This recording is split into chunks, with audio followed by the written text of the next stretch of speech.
This is Fothentic History.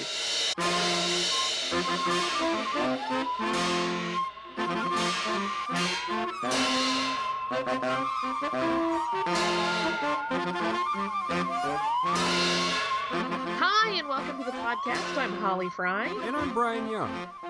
So, Brian, there are some new historical documents that are going to be coming to light in the coming weeks.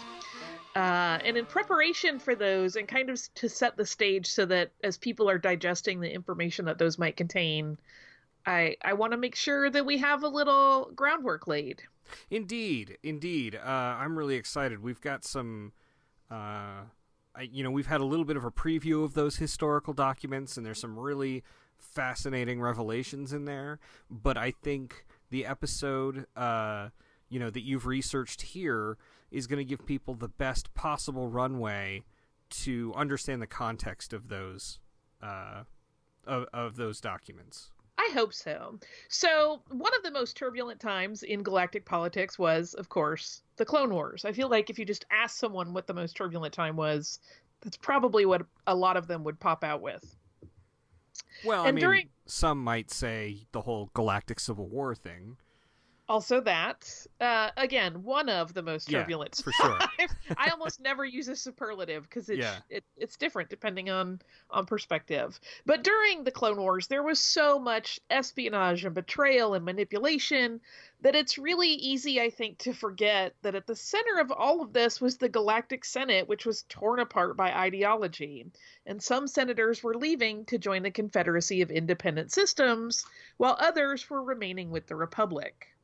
At the center of all of this was Senator Padme Amidala, and while she remained loyal to the Republic, she was also able to maintain friendships with peers across the aisle, politically speaking. While we know that the schism between separatists and loyalists was orchestrated by Palpatine and Dooku to destabilize the galactic government to enable Sheev Palpatine to seize power and become emperor, at the time these things were playing out, some senators were swayed to the separatist side simply because they were idealistic. Others were manipulated or coerced. Today, we want to talk about two such senators, both of whom had close ties to Senator Amidala. Yeah, and first we're going to talk about a senator that I love as a historical figure, Senator Onaconda Farr, known very colloquially as Uncle Ono. And he was on the very sort of opposite side of the political spectrum if you do a quick worldview of the other senator we're going to talk about. But he was one of Padme Amidala's closest friends. Padme met Farr when she was still quite young, just a girl, because her father, Rui Naberi, had served in the Senate for a period of time. And he and Farr were quite close, and it was then that Onaconda Farr became known to the girl from Naboo as Uncle Ono, and she actually called them that for the rest of their lives. Farr, whose skin had a beautiful bluish overtone to it, became a senator more than 3 decades before the Battle of Yavin. So he'd seen a great deal of conflict and political maneuvering before the separatist crisis threatened to completely upend the galactic government. Some of it probably was his experience that made him to be so unwavering in his convictions that the Republic was imperfect, but still the best way to govern the vast reaches of the galaxy. And there was a little hiccup in that line, which we're going to talk about. But aside from that, even when Rhodia itself was in peril, ultimately, Farr guided it back into a position of loyalty to the Galactic Senate and the Republic that it served. But that position was not guaranteed, and the situation was tenuous. Ono himself felt abandoned by the very Republic he'd served for many years when the Rhodian system was attacked by pirates. The supply lines for Rhodia were cut off in the pirate attack, and the people of the system were without food and other vital supplies. The Republic had not helped to prevent the attack, and even as the situation turned dire with starvation a grim reality among the Rhodians, a vote to send aid was postponed in the Senate. And Onaconda Farr saw this as a clear indicator that the government didn't consider Rhodia or its people important enough to help. But just the same, he sent for Padme Amidala, and he asked her to come to Rhodia and see this situation for herself. And in agreeing to do so, Senator Amidala found herself at the receiving end of a lecture from Chancellor Palpatine for venturing into the Outer Rim territories without a clone escort. Anno felt so betrayed by the Republic that he took an offer from separatist Newt Gunray for support. In exchange for supplies and protection, Anno gave up his close family friend, Padme Amidala. The request for her aid trip had, in fact, been a trap to get her to Rhodia unprotected so the Trade Federation's droid army could capture the Naboo senator. The reality of what he'd done began to hit Anno as he watched Gunray's droids shackle Senator Amidala. As an aside at this moment, I think it's important to remember the severity of the situation here. It is natural to want to vilify Senator Farr for what he did. Padme Amidala is a much beloved historical figure, and as we just mentioned, she was a family friend, so this seems like a really dark move. But in that moment, though he made a very poor decision, he was driven by his desire to serve his people. He had seen Padme herself stand before the Galactic Senate when she served as Naboo's queen and beg for help that was never rendered when her own people were in a similar situation. And he knew that option was unlikely to save Rhodia as he watched his people starve. So he took the only other avenue that seemed available at the time. I'm not saying it was okay, but we should just consider that that was his mindset. After Uncle Anno had complied with the Trade Federation's demands and handed over Padme, he was hit with the harsh reality of just who he was dealing with. Gunray played ignorant and acted as though he thought it had already been sent.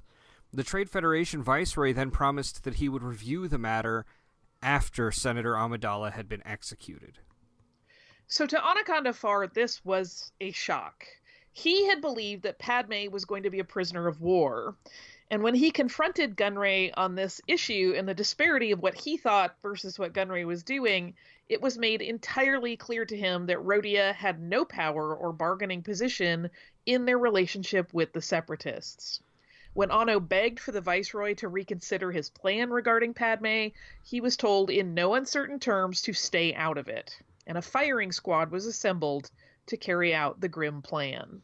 Thankfully, Representative Jar Jar Binks and a large sea creature of Rhodia appeared just as the execution was about to take place, and caused the sort of mayhem that the Gungan representative was famous for.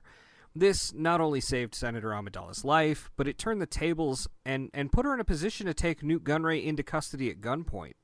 She quickly improvised when Gunray entreated Onaconda Farr to kill Padme himself, and told the Viceroy that Anno's agreement with the Separatists had been a ruse the entire time. And that was a lie, but it both cornered Newt Gunray and gave Rhodia an exit from what could have been a very unfortunate PR situation.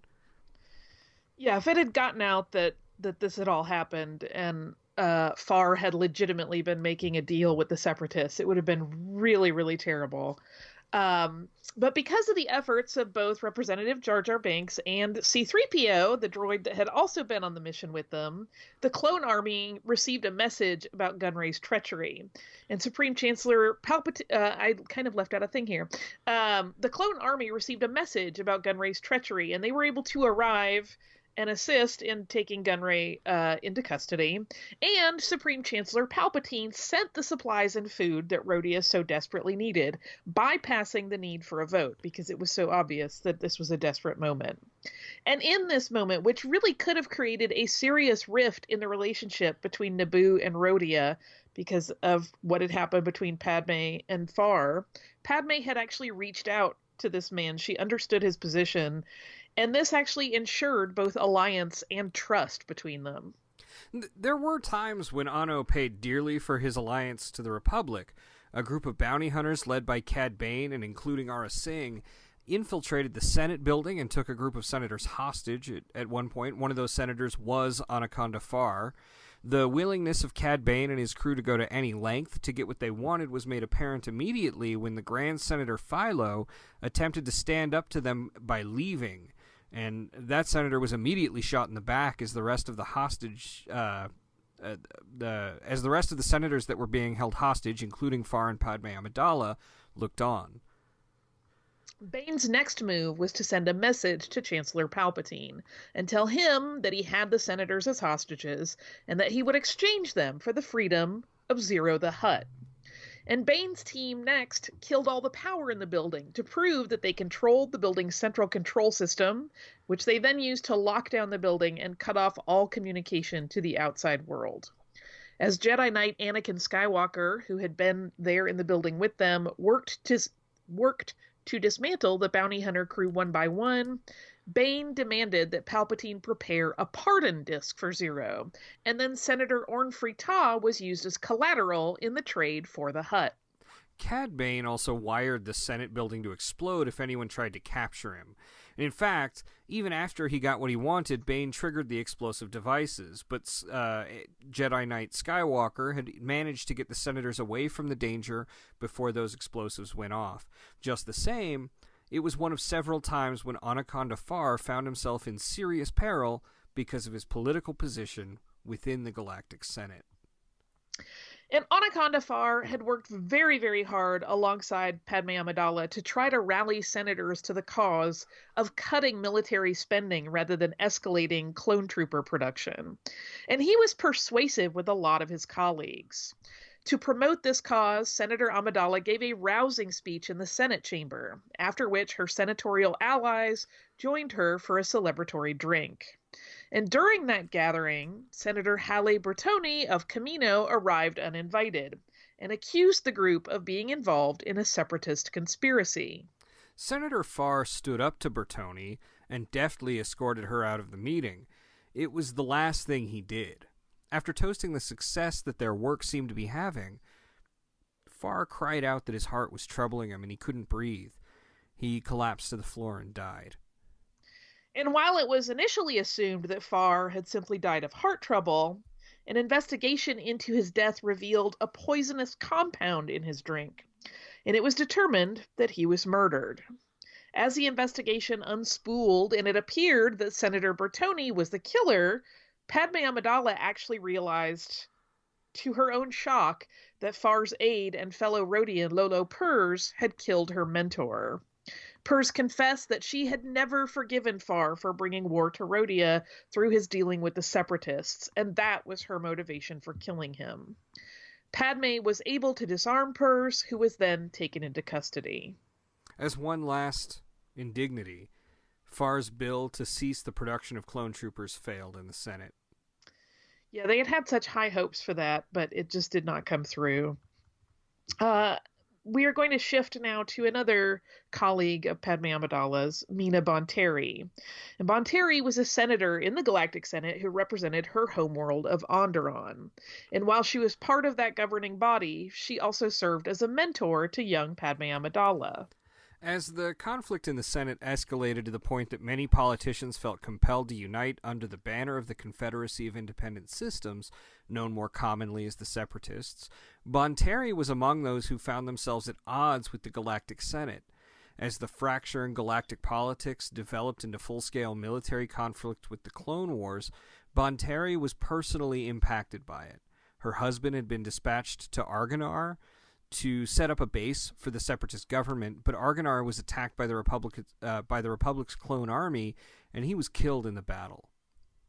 And throughout the Clone Wars, there were people on both the Republic and the Separatist ends of the dispute who wanted to end the fighting as quickly as possible, and who were open to finding that end through truce-making rather than conquest.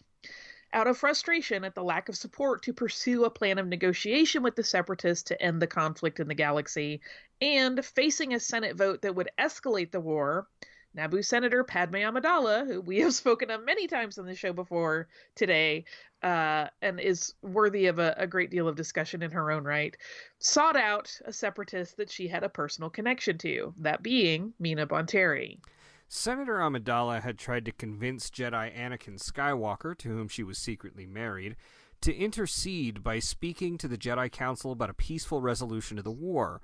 But Anakin made clear that his role in the Jedi Order and within the military did not involve that kind of political maneuvering. But Padme, ever a woman of action, decided to take Anakin Skywalker's Padawan, Ahsoka Tano, with her to meet Bonteri. And this was a very bold move because it was illegal, according to the rules of the Senate, to have official meetings with separatists. Tano was actually key to the Naboo senator's plan. Because Jedi had clearance to travel to any neutral worlds, Padme suggested that the two of them could travel together to a neutral world and then board a cargo transport to a separatist system. The Padawan could travel as herself, but Padme would go incognito. And that meant that at this point, Ahsoka and Padme were conspiring together to both thwart Republic regulations and to sidestep political protocols.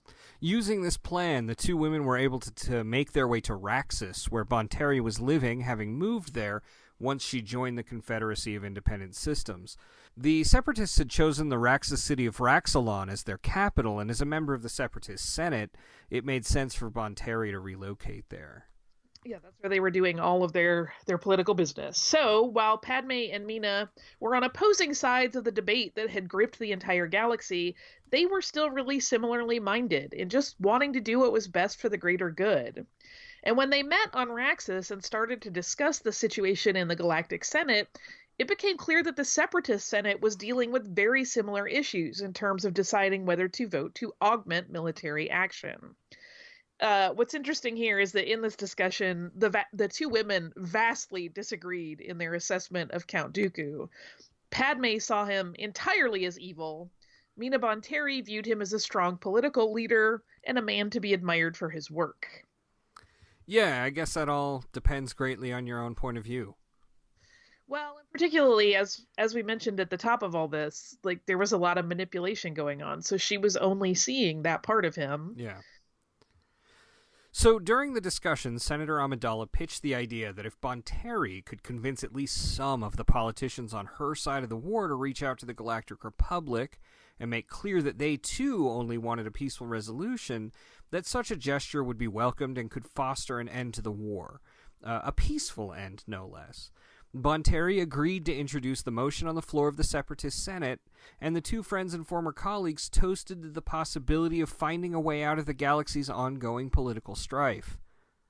And true to her word, Bonteri made the case in the Separatist Senate that there had to be a way for the Separatists to coexist with the Republic, and she made a motion to vote on the matter. Count Dooku, upon hearing the end of Bonteri's speech, called for a vote, and this measure actually passed. As word of this action reached Supreme Chancellor Palpatine, and he discussed the matter with Senator Amidala, she was able to assure him that she had inside information that the intentions of the Separatists were sincere. Padme's next move was to address the Galactic Senate with her own plea for peace and call for a vote against expanding the Republic's military forces. Behind the scenes, however, war profiteers did not want peace. They discussed the matter with Count Dooku, and he'd clearly promised them that their cash flow from the war would not dry up, that he'd take care of things. Working through his lieutenant, the cyborg General Grievous, a droid infiltration was orchestrated at the Galactic Senate building. As the vote on the issue of the clone forces was underway, huge explosions at the power generator erupted. This attack was confirmed as a separatist action, and Mina Bonteri's effort to extend an olive branch of peace from the Separatists to the Republic was framed as a move to lower Republic defenses. In short order, the Republic's banks were deregulated to expedite a loan to the government to fund the creation of more clone soldiers. It was not long after these events that Count Dooku sent the Republic Senate a message stating that Mina Bonteri had been killed in an attack by Republic troops. Intelligence reached members of the Senate, however, that in fact spies commanded by Dooku killed Senator Bonteri for her political views. Yeah, the cause of avenging Bonteri's death was taken up by her son. That is a story for another day, though. But both Mina Bonteri and Onaconda Farr really offer up examples of how the separatist movement swayed leaders who just wanted to do what they thought was best for their people. But sadly, both of these people also died due to those political alliances. Yeah, and I mean, Mina Bonteri left behind a son as well, Lux Bonteri, who then had no parents. Yeah, because of the war. And he's a fascinating character. who had influenced events from the Clone Wars all the way through to the Galactic Civil War, and he could be an episode all on his own. And perhaps will be one day. Yeah. No, I like Lux Bonteri as a historical figure. He's got some really interesting stories. I agree. So I don't have any new mail for us, but we'd love to hear everybody's experiences that they might want to pass along from their firsthand experiences from anything we've talked about on the show. And if you'd like to do that, you can go to fauthentichistory.com and send us an email through our contact form. And while you're there, you can check out the entire backlog of our show, and all of the episodes are up there. And we'll continue having new episodes. Yes. Hey, Brian, where can people find you online? They can find me online on Twitter at Swankmotron. And they can find me at swankmotron.com, and I write about Star Wars for sci-fi/film, StarWars.com, and a whole bunch of other places. Where can people find you? I'm on Twitter as Surliest Girl, and I'm on Instagram as SurlyGirly5. And I host a history show called Stuff You Missed in History Class that you can find at missedinhistory.com. That is also our handle across social media, just Missed in History. And then they can find both of us on Full of Sith. Yeah. Full of Sith is at fullofsith.com, and if you like hearing us talk about subjects like this, that podcast is also for you. Fantastic. So unless there's anything else, Holly... just the hopes for peaceful resolutions to all conflicts. Well then, until next time.